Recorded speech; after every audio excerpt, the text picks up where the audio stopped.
There was a moment when Christy McNichol wasn't just a rising actress. She was the face of Hollywood's brightest era of teen stardom. Her performances felt real, her emotions felt lived, and she carried a depth far beyond her age. Audiences adored her, critics praised her, and studios depended on her to deliver every single time. But behind the applause was a girl who never had the chance to grow up. Christy was pushed from job to job, carrying the weight of her family, her fame, and the expectations of an entire industry. She gave everything she had to Hollywood, even as the pressure quietly chipped away at her peace, her stability, and eventually her identity. And then, right when she was at the top, she disappeared. No scandal, no warning, no explanation. For years, no one truly knew why. But the real reason she walked away wasn't weakness or failure, it was survival. Christy McNichol didn't leave because she lost the spotlight. She left because she needed to save herself. Christy McNichol's story didn't begin on a red carpet or inside a studio. It began in a small Los Angeles home held together by a mother who refused to give up. Christy's father left when she was young, leaving her mother Carolyn to provide for the family through sheer determination. She worked any job she could find, secretary, makeup saleswoman, even background roles in low-budget films, just to keep the lights on. Survival wasn't a theme in their home.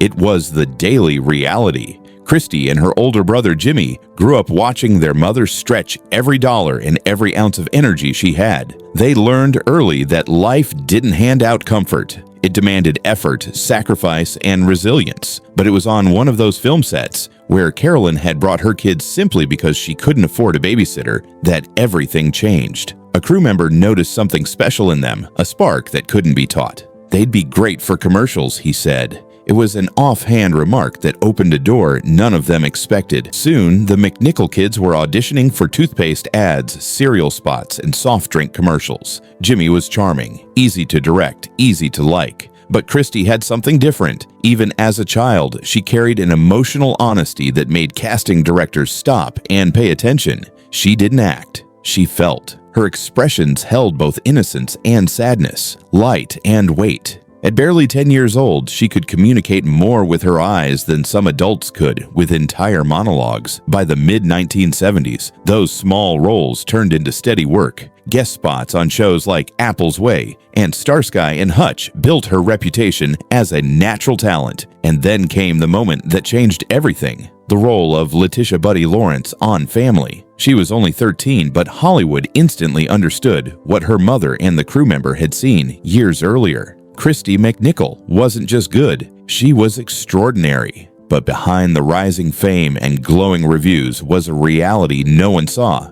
Christy wasn't a carefree kid chasing a dream. She was a young girl shouldering the responsibility of an adult, living in a world where the only option was to keep moving, keep performing, and keep holding everyone else together. And Hollywood wasn't done with her yet. When Family premiered, Christy McNichol became something Hollywood rarely sees. A teenage actress who didn't act like a teenager at all. She played Buddy Lawrence with a depth that felt almost impossible for someone her age. Buddy wasn't the typical TV kid who delivered cute one-liners and harmless jokes. She was layered, emotional, confused, bold, and painfully real. And Christy carried all of that effortlessly. Almost overnight, she became the emotional center of the show. Critics were stunned by how naturally she commanded every scene. Fans adored her. Award shows couldn't ignore her. She earned 3 consecutive Emmy nominations for Best Supporting Actress and won twice, all before she was old enough to drive a car. For most young actors, fame was a dream.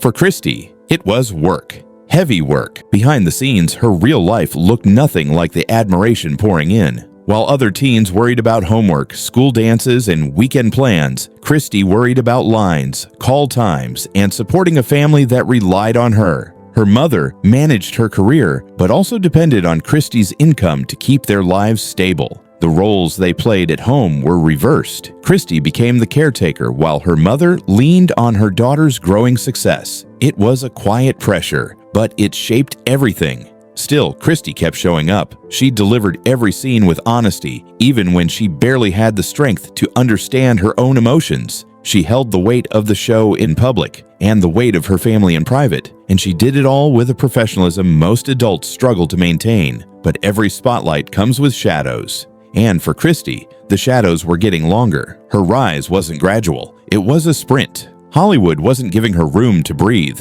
let alone room to grow up. And just when she thought things might slow down, the industry pushed her even harder. The world wanted more of Christy McNichol, and Hollywood had every intention of getting it. By the time Family ended in 1980, Christy McNichol was only 18, but she had already spent a decade living under the demands of Hollywood. Most young actors would have taken a step back to rest or realign their lives, but Christy didn't get that choice. She was pushed immediately into new projects, and the momentum of her career became something she couldn't stop, even when she desperately needed to. Her role in Little Darlings turned her into a cultural force. She played Angel Bright with a mix of toughness and vulnerability that connected deeply with audiences. Critics praised her for being completely authentic, and she became a headline name in teen magazines across the country. But instead of slowing down, Christy went straight into another major role in The Night the Lights Went Out in Georgia, earning one of the highest salaries ever paid to a teenage actress. Hollywood saw her as reliable, mature,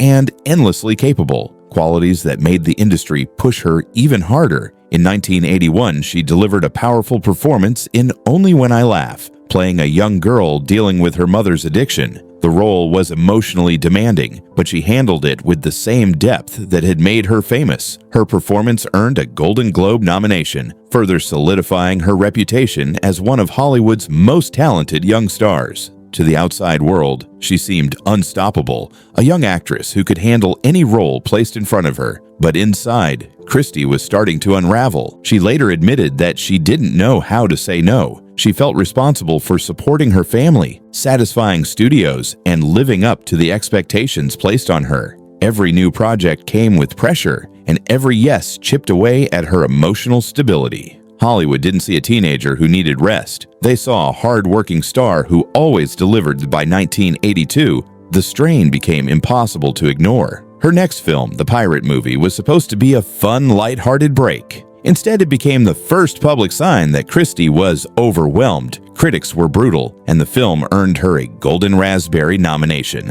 While the reviews hurt, the deeper issue was the emotional exhaustion she had been carrying for years. The constant pressure, lack of boundaries, and non-stop work had pushed her to her limit. Christy had built a career on giving everything she had, but now she was reaching a point where she had nothing left to give. By the time Christy accepted the lead role in Just the Way You Are in 1984, the pressure she had been carrying for years was already close to breaking her. The film, shot in the French Alps, told the story of a musician learning to accept herself despite a disability. Ironically, it mirrored Christy's own internal struggle, putting on a brave face while feeling completely overwhelmed inside. But unlike the character she played, Christy wasn't acting. She was fighting. During filming, everything she had bottled up for years finally surfaced. She began experiencing severe panic attacks, nightmares, and dramatic weight loss. The cheerful, dependable teen star Hollywood had relied on was disappearing right in front of her team's eyes. But instead of stepping in to support her, the industry encouraged her to push through the pain. They needed her to finish the movie, and her well-being came second to the production schedule. When Christy returned to the United States, she was no longer the same person. Doctors told her she was dealing with exhaustion, anxiety, and deep emotional trauma, conditions that don't develop overnight but build silently over years of pressure. It was the first time anyone had acknowledged the toll her career had taken on her, but Hollywood wasn't ready to face the truth.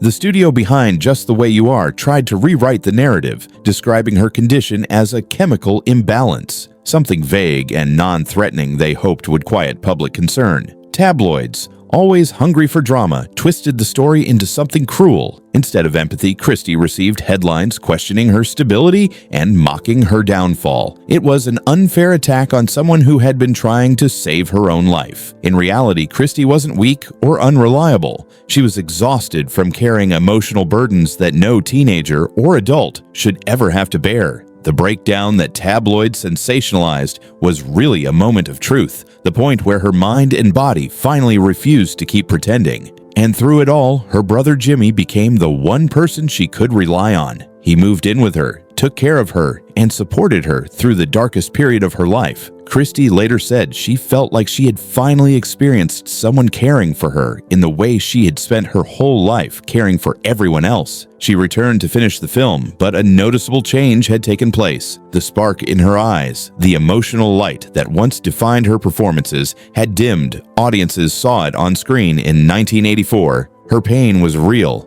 Hollywood didn't want to admit it, but Christy McNichol was breaking, and she was just beginning to understand how deep the damage went. After her breakdown, Christy tried to rebuild her career, hoping work might feel normal again. She appeared in a few films, but the spark she once had was fading. Hollywood had moved on, and Christy herself no longer felt connected to the industry that once defined her. She was tired, emotionally, mentally, and physically. Then in 1988, she found something unexpected: stability. NBC cast her in Empty Nest, a spin-off of The Golden Girls. Playing Barbara Weston gave her a steady environment, supportive coworkers, and a sense of routine she hadn't experienced in years. Fans loved her return, and for a while, Christy seemed to have found a safe space in the chaos of show business. But behind the scenes, her emotional struggles didn't disappear. Some days were manageable. Others were overwhelming. The same inner battles she had carried for years returned quietly, reminding her that no amount of success could fix what she was fighting inside. In 1992, during the show's 5th season, Christy made a decision that shocked everyone. Without public explanation, she walked away from Empty Nest. Her team said she left for health reasons, but the truth stayed private until 2001,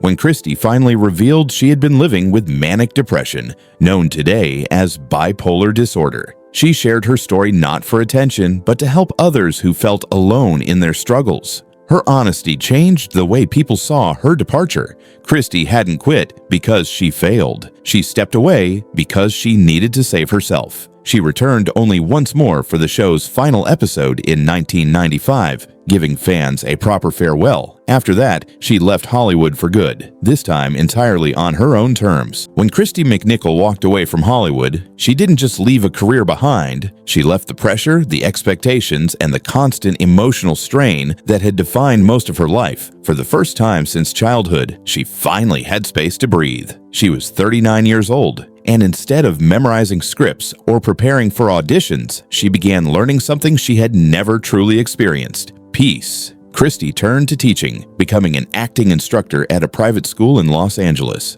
It was a role that allowed her to stay connected to the craft she loved without the demands of fame. Her students admired her honesty, her patience, and the way she emphasized empathy over showmanship. Teaching gave her purpose, and for the first time, she was able to help others without sacrificing herself. Outside the classroom, Christy embraced a quiet, steady life. She spent time with friends, supported local charities, and found comfort in simple routines. She practiced yoga, played tennis, and filled her home with animals, especially her beloved miniature dachshunds, who became a source of grounding and joy. "Dogs don't care if you're famous," she once said, a reminder of how much she valued authenticity over attention. But healing wasn't without heartbreak. In 1997, just days before her 35th birthday, Christy lost a close friend and former partner, actress Elizabeth Brooks, to cancer. The loss cut deep, but it also strengthened Christy's compassion. She became more involved in supporting mental health and cancer awareness, quietly giving back in ways the public rarely saw. When asked years later what she missed about acting, Christy didn't mention fame or accolades. She said she missed the people, not the spotlight, just the human connection Hollywood had given her success, but it had also taken pieces of her. Walking away allowed her to reclaim those pieces, one day at a time. For the first time in decades, Christy was building a life that wasn't defined by scripts, schedules, or expectations. It was defined by healing, self-respect, and the courage to live on her own terms. In 2012, Christy McNichol surprised the public, not with a comeback, but with a truth she had held close for decades. Through her publicist, she revealed that she was gay and had been living happily with her partner, Marty Allen, since the early 1990s. It wasn't a dramatic announcement or a bid for attention. It was simply Christy choosing honesty after years of protecting her privacy. Her decision wasn't about headlines. It was about helping others. Christy said she wanted young people who felt different or misunderstood to know they weren't alone. She had spent so much of her life hiding her pain and battling inner turmoil, and she didn't want others to grow up feeling the same isolation. By sharing her truth, she hoped to give strength to anyone struggling with identity, acceptance, or fear. Those close to Christy already knew what the world was only now learning, that Marty had been by her side through every chapter of her life. Through the breakdowns, the pressure, the fame, the departure from empty nest, and the years spent rebuilding her stability, Marty remained a constant source of love and support. Together, they created a quiet home filled with laughter, loyalty, and peace. The life Christy had chased for so long without ever realizing it. The public's response was overwhelmingly positive. Fans who had grown up watching her celebrated her honesty, and many praised her for speaking up at a time when conversations around identity were becoming more open but still carried stigma. Christy didn't owe anyone an explanation, yet she chose to share her story because she believed it could help others. That choice spoke more about her character than any role she ever played. By the time she made her announcement, Christy was living far removed from the chaos of Hollywood. She wasn't trying to return to fame or reclaim the spotlight. She was simply living authentically for the first time, without fear or pressure. And in many ways, this moment of truth was the most powerful performance of her life. Not because she was acting, but because she finally didn't have to. Today, Christy McNichol lives a world away from the chaos that once consumed her. At 62, she still resides in Los Angeles, not as a star chasing roles, but as a teacher, a mentor, and a woman at peace with the life she built. Most of her income now comes from royalties from her past films and shows, but money has never been the measure of her success. What defines her is something Hollywood could never give her: freedom. Christy once said, "I was on the big stage between ages 8 and 30. I left show business to play my biggest part, myself." That single sentence captures the heart of her story. She did not fade from Hollywood because she failed. She walked away because she finally had the strength to protect her own well-being. She chose healing over applause. She chose stability over pressure. And she chose authenticity over expectations. Her journey is a reminder that behind every glowing smile and every award-winning performance is a human being fighting battles the audience never sees. Christy McNichol didn't lose herself to fame. She found herself by stepping away from it. Her courage to leave, her honesty about her struggles, and her quiet rebuilding of her life show a strength far more powerful than any role she ever played. Christy's story continues to resonate because it speaks to anyone who has ever felt overwhelmed, misunderstood, or pushed beyond their limits. She survived an industry that often consumes those it elevates and came out stronger, softer, and more authentic than ever. If you grew up watching her in Family Little Darlings or Empty Nest, her story hits even deeper now. She wasn't just acting, she was living through storms we never knew existed. Which of Christy's performances do you remember most? Let us know in the comments, and don't forget to like this video and subscribe for more stories about the stars who changed Hollywood and changed their own lives.